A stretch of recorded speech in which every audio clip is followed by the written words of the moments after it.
नमस्ते दोस्तों, लक्ष्मी अवधि लोकगीत में बहुत बहुत स्वागत है। आइए बहुत सुंदर नाच कहावा गीत सुनाते हैं, चलिए सुनिए। लीजे हरि से लो लगाई मोर सजनवा लहरी, हो लीजे हरि से लो लगाई मोर सजनवा लहरी, मोर सजनवा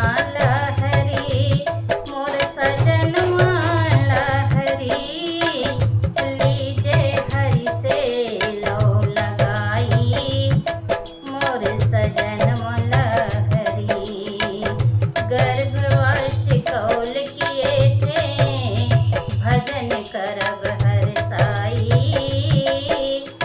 गर्भवास कौल किए थे भजन करब हर साई।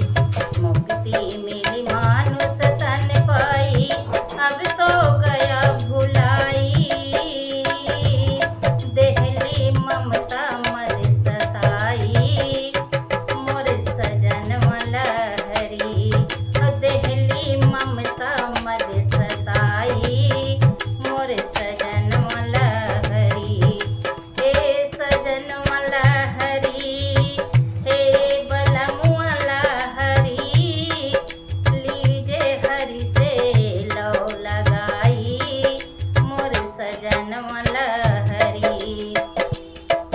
अपने स्वार्थ के सब साथी, मात पिता सुत भाई, अपने स्वार्थ के सब साथी, मात पिता सुत भाई। काम कोई आवे ना वही दिन, घेरे काल अब आई, भूल है सारी चतुराई मोर सजन लहरी, भूल है सारी चतुराई मोर सजन लहरी।